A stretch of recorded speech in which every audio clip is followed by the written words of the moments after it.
Today's topic is about lifelong learning. What is it, and how can we think about it? Okay, so let's go ahead and talk about that. How do you look at lifelong learning? Now, I'm a doctor, and so I've been in the classroom for a long, long time. Right? But it never seems that there's always something that I've got to pick up, I've got to learn. Even something as simple as this live stream, how to set that Yes. up was something that I literally had to learn how to do. So how do you look at lifelong learning? Well, I like you. I do not have a doctorate, but I have a master's, and so I've been involved in academia as well. But my attitude about lifelong learning, how I think about it, is that it's an ongoing, never-ending quest, right? It's a quest to transform yourself, to always be better.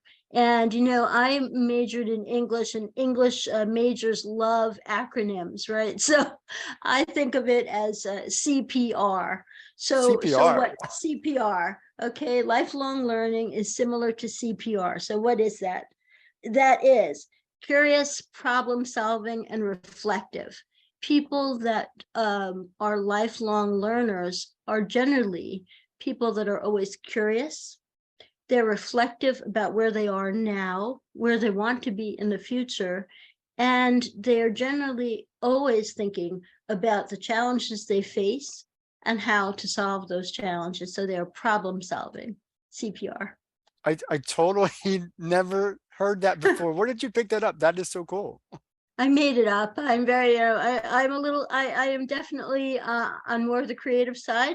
The other reason I like acronyms is that they are easier to remember.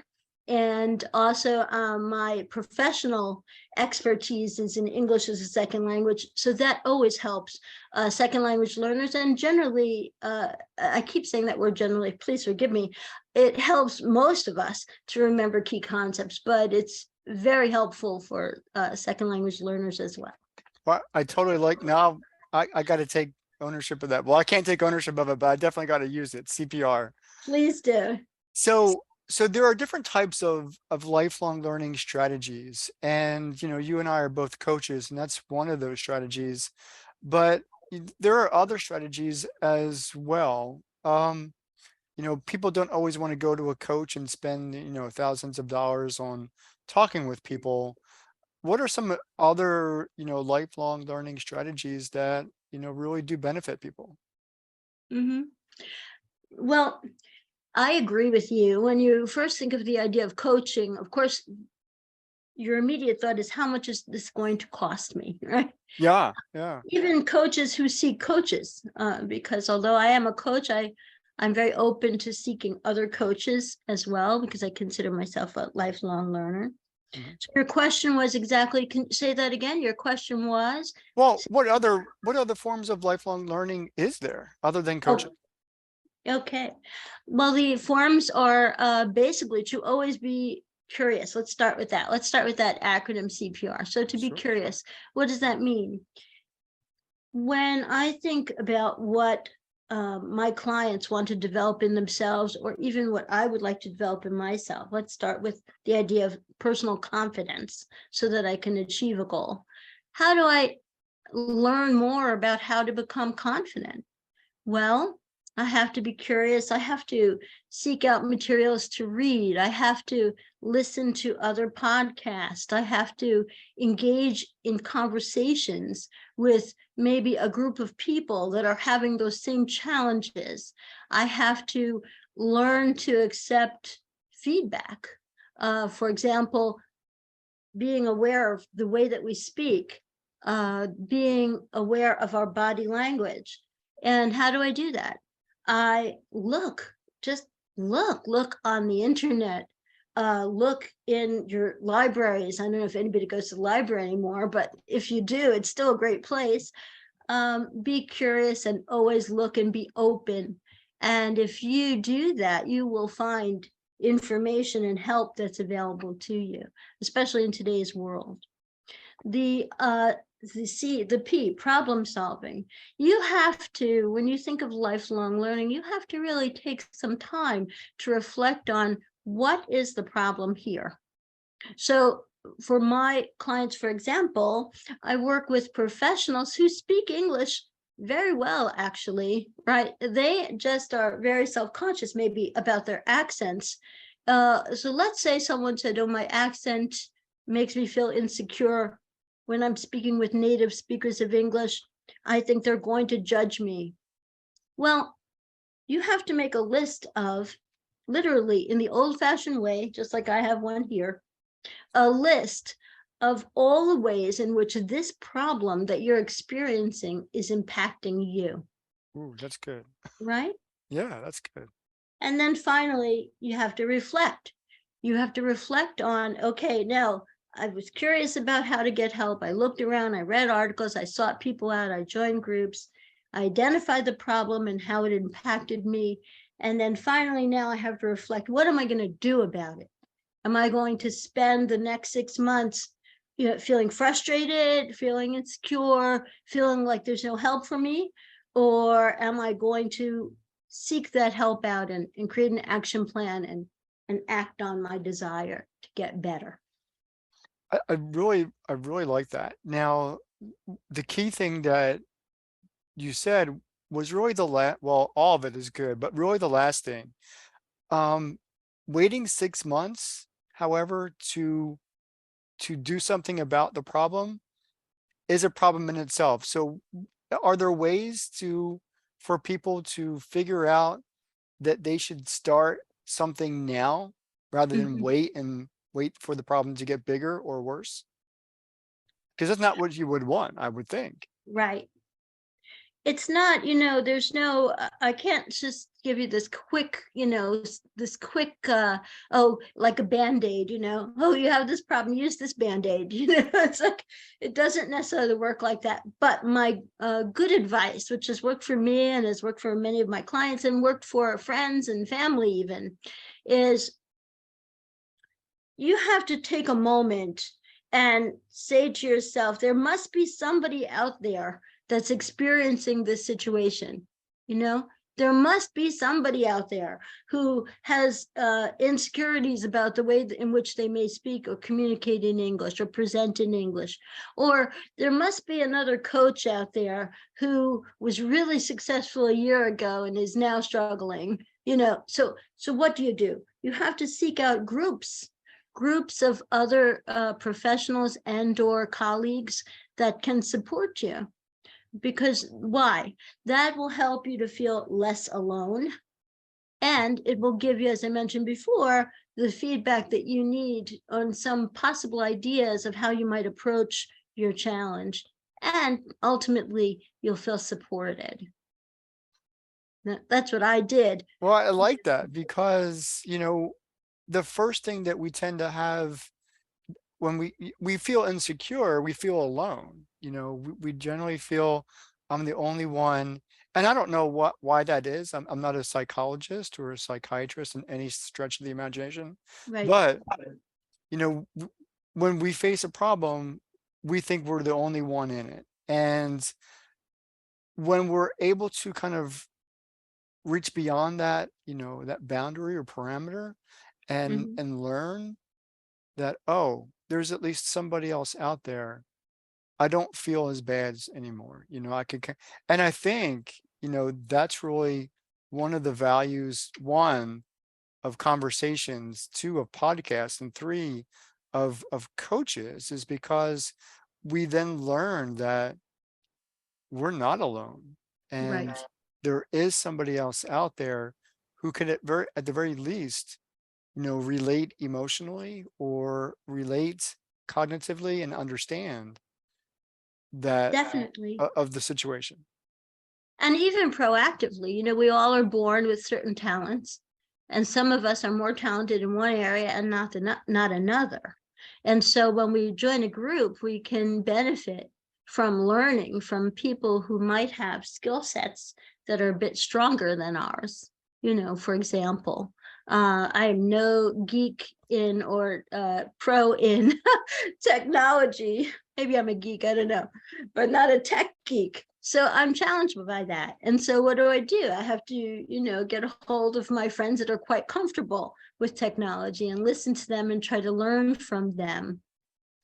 And I think that once we realize that we all have talents, we all have strengths, but the idea is if you can think of lifelong learning as an ongoing, just as it says, process, right?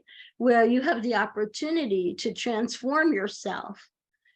That includes acknowledging those areas that you're not so good at, quote unquote, good at, and that you want to improve, and that you learn to ask for help. Ask for help and find that expert. No, well, now I'm curious, and I'll just give an example. About a year ago, I wanted to learn how to do LinkedIn Live events, such as what we're doing right now. Okay. And, other people were out there doing these things, and I wanted to learn, but I felt that, man, do I really have to learn one more thing? It always seems like Yeah. there's one more thing for me to be successful. I've got to learn one more thing. Now, since then, and that, like I said, a year ago, I've learned a lot more things than just this one thing. Are there things that in the past year or so that you've had to learn or relearn? In a previous conversation, you called it upskilling or reskilling. Yes. Um, what's that all about? And are you still like upskilling and reskilling yourself? Yeah, definitely. I'm absolutely the kind of person that even personally and professionally, when I give advice to people, it's usually advice I've also given to myself in some capacity. So what about upskilling and reskilling? Well, first of all, I couldn't agree with you more. There's this new way that we're doing business now, the way that the economy is changing, and the way that we're all working now online. It's so overwhelming sometimes. It's a gift, but it's also highly overstimulating and overwhelming. Mm, So I would say to think of upskilling and lifelong learning and reskilling and lifelong learning as one and the same. However, it's a good idea to prioritize your goals for yourself, right? Because if we think of all the things we need to know and all the things we have to learn, even us as coaches can become so overwhelmed. When I first started in this business, and I just want to do a slight plug for Dr. James Liu, who's the man who introduced me and so many others to niche teaching and online coaching. They told us in our training, well, we had to get on there and do our video, and then just we were, I don't know, it was a very short time, and all of a sudden, okay, now get on Facebook or get on LinkedIn and do a video of yourself. And I said, are they crazy? I can't do that. I don't know anything about that. Well, everything is step by step, right? So let's say you try something and it doesn't work out. You're not really that happy with it, but you tried. And then you go on, you get more information, you get better, you get better, you get better, you get better. That's the way to think about don't think about the 20 things you have to learn. Think about the one thing you have to learn, how to improve it. And then there'll be another piece. And now you're learning 2 things. And then to improve that more, you have to learn, now there's 3 things I'm learning, but they're all related. Does it make sense? it does make perfect sense. So how do you feel now about making videos for LinkedIn or your social media? Oh, I hate it.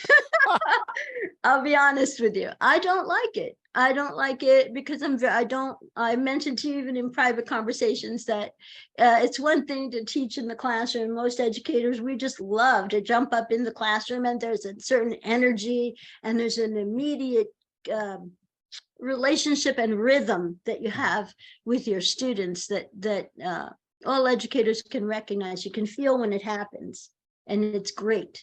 But I am embracing that. I'm embracing my anxiety about the camera just by doing this, for example. You were kind enough to offer this opportunity, and I said, okay, Case, I'll do it. So, Well, and I think you're doing great. I think every time we've had a conversation, you are much more comfortable. in front of the camera, and that's really good.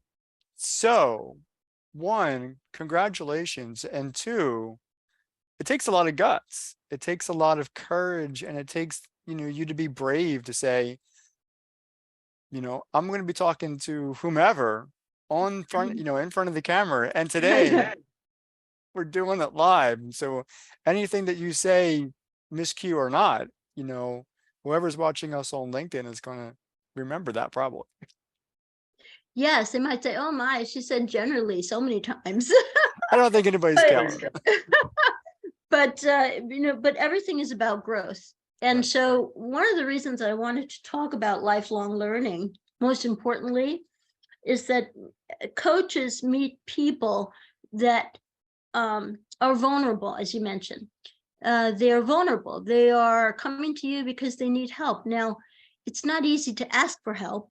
And second of all, there's another reaction too that I've gotten from clients, which is, I don't need your help. I know more than you do.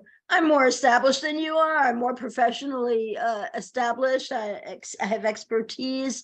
I can speak 7 languages. It's hard to think of this thing in a helping way within a positive context in some people's minds. They think of it as you think I have some sort of deficit and that I need remediation. And that's not true at all. That is absolutely not true. What I present to you and what I share and what I'm sharing now is, when you think of coaching as a way to become a better learner, and that you are in your own right a lifelong learner, right? It's not about, oh, you think I need help. No, it's about, oh, you can help me grow. You can help me expand. You can help me transform. Transformation is what lifelong learning is about, and the pursuit of it, right? That was beautiful. And yeah, that was actually perfect. And so I like that you said that the the person doesn't need to feel like they're at a deficit or that something's wrong. It's just a growth process. It's just about transforming into something new, transforming into something better. There's a whole lot of talk about, becoming the better version of ourselves. And that's part of the lifelong learning process, because there's always something new to be learned. There's always something better to get better at. And Right. so just talking with somebody, getting their insight, getting their feedback, and getting their direction does really establish greater confidence in yourself because you've learned something. Mhm. And I think that alone is the value of receiving coaching and receiving mentoring, because you feel better about yourself. Yes. And coaching allows you to create relationship. You have a safe place to go. You have someone that you can confide in about certain situations or certain insecurities, professionally speaking, that you would not want to admit to a supervisor or someone in higher authority, because maybe you're worried that's definitely not going to get me my next promotion. If I tell them that I'm terrified of public speaking and part of my role is to present, and I go to my supervisor and say, oh, every time I have to do this, I just feel so nervous. That's not going to help you gain the respect or the recognition that you deserve. And I want to add that you mentioned this idea, of course, about the reskilling and the upskilling. So that is also part of it. You are upskilling.